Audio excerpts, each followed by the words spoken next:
right, well, welcome to Questions for the Chief for January. Chief, this time just one question. It's a pretty short one, and so we'll go from there. Chief, thanks for taking our questions. As always, this one's about city patches on the right shoulder. If we rove and never have a home station, can we leave the UFA patch on the right shoulder instead of having the Velcro sewn on our Class B shirt?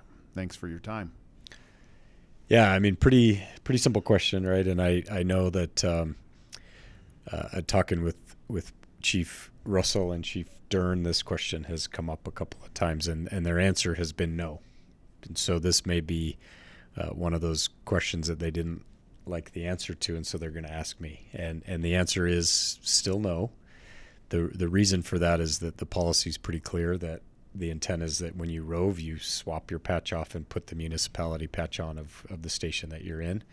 The intent for the process was to have a bucket of them at the station, just like we do with turnout tags, and you leave them there, you don't take them with you, and when you show up and you're a rover, you put that patch on or that turnout tag on, and that's the way the system should be working. If it's not working, that's a different question, but I haven't heard that that's the case. I do know, and we've always known, that we'll probably have to buy more of these patches as time goes on, as they kind of spread out naturally.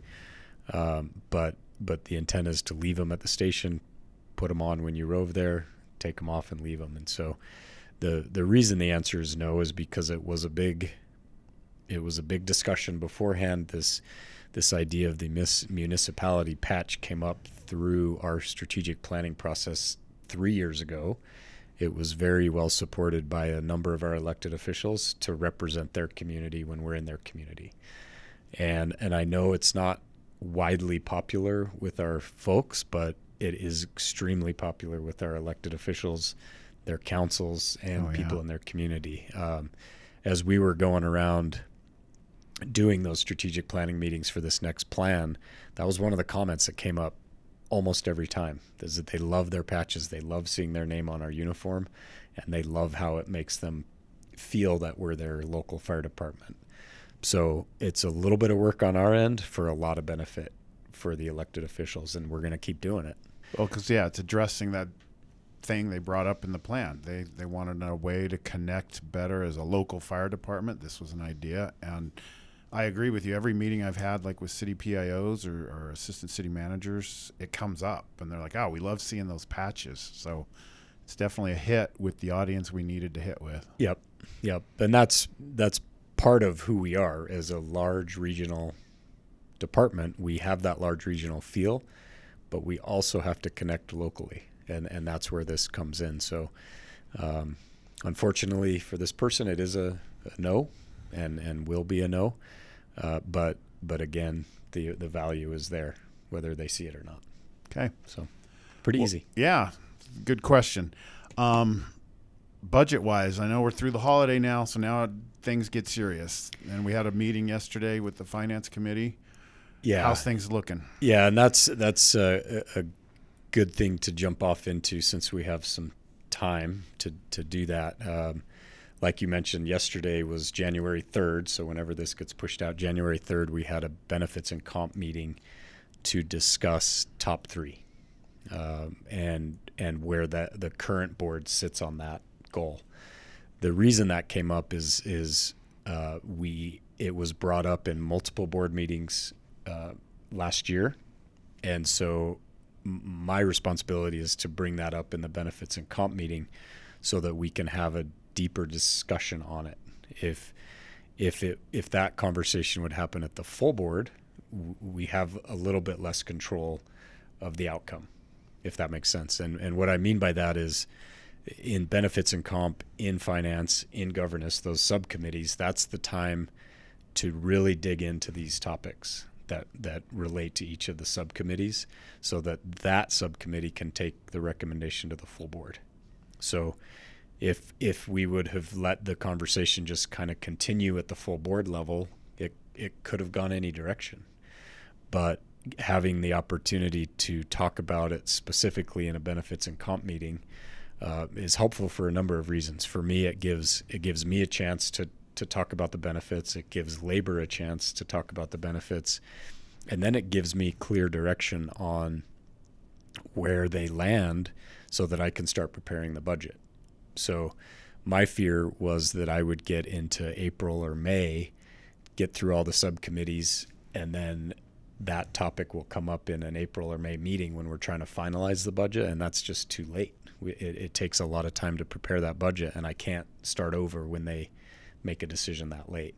So we really needed to get that out in front, so that I felt comfortable with what we were going to be presenting in those subcommittee meetings, moving the budget forward. So like I said, and like you said, the meeting was January 3rd, and the whole intent was just to discuss that topic. And the reason that some of the board members had brought it up to me in board meetings and in side conversations is because they felt like it was a decision that was made 5 years ago that they were being held captive to. They didn't realize or they didn't want to be held to a decision that someone else made 5 years ago when it directly impacts the budgetary decisions that they're making. So we took the opportunity. Labor and I met multiple times, got our talking points in order. We set up that meeting and we shared our thoughts on it. And both Labor and I are very supportive of the top three. That's our main focus of this budget year, is to keep it there. Because for our employees, that's the most important thing to know, that we're fighting for wages, right? And we're not fighting for the top wage. We're not fighting for comparisons outside of the state. We're fighting for a very calculated a number, which is the 15 departments locally that we compare with, and we're shooting for that top 3 spot. It's always been a goal. It's never been a policy. It's never been a guarantee. But I think that our employees have come to expect that as some level of comfort. And that seemed to be a lot what they wanted to discuss was it a like set policy, or is it an aspirational goal that kept coming up? And I think I said finance committee. Obviously, I meant benefits comp. Yeah. But we had the meeting. Some of the board members are concerned with including Park City in that comparable. They see that as a kind of an outlier, where Park City has a much higher property tax value. They have a smaller department, but our argument is that they are competing for the same number of new recruit employees, right? So if you're a new employee, you're probably going to go where the money is, and so with a limited number of interested candidates like we've seen over the last couple of years, they are our competition, and we do lose people to them at the entry level rate. So that's been our argument. After that meeting on the 3rd, they landed on keeping it as it is, as an aspirational or a goal rather. But they did want to see what it looks like to pull Park City out and see where that goes. I think for our people and from Labor's perspective, it's better to not meet a goal than it is to change the goal. And so that's where we're going to be focusing. But I do know it's going to be expensive this year. We have preliminary numbers. They're not finalized yet, but we're below market in most of the ranks. And so that's going to be more expensive than it's been in 5 years. So what that means is that pretty much takes all of the member fee increase that we have to work with. So that sets aside other things that we're looking at. So the budget priorities for me now, having that conversation over, are keeping us in that top 3 spot, focusing on our civilian wages, and looking at a second recruit camp. That literally could be all of our. Soak it all up. That could be it. And all our divisions that we're coming up with all these new programs and ideas may have to table. Yeah, and that's early still. Right. So I want people to understand that that's early.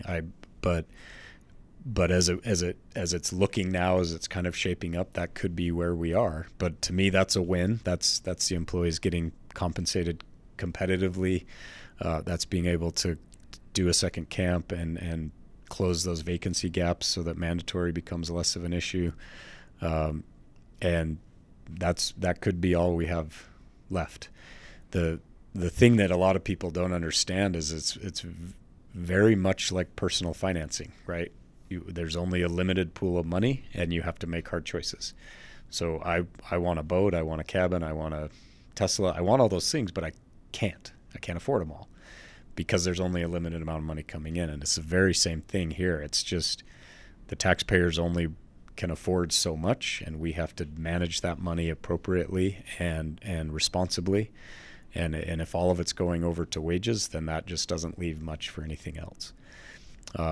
Now, if it comes to a spot where we're having response gaps that are too great, or we need to add personnel, or the mechanic thing comes up quite a bit where we need another mechanic. If those things start to falter because of this, then that's a whole nother conversation. But I think as we are now, I think that our response gaps are manageable. I think all those other things are going okay. Okay.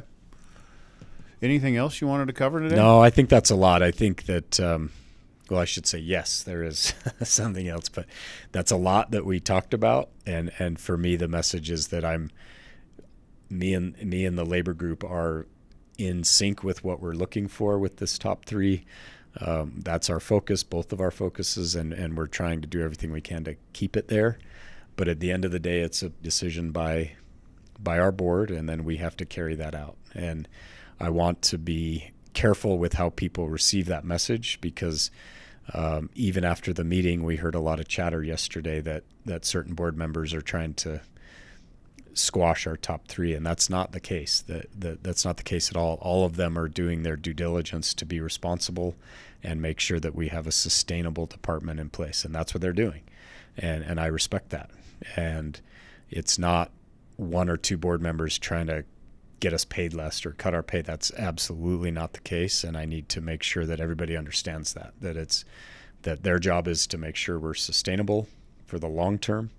And that's what they're doing. And that's, if you watched the meeting yesterday, that's where a lot of the conversation went, was this isn't a today problem, this is a long-term problem, and we need to make sure it's sustainable. And I agree with that. I think, to me, though, the top three is a sustainable model, because it helps keep us where we need to be in the long run.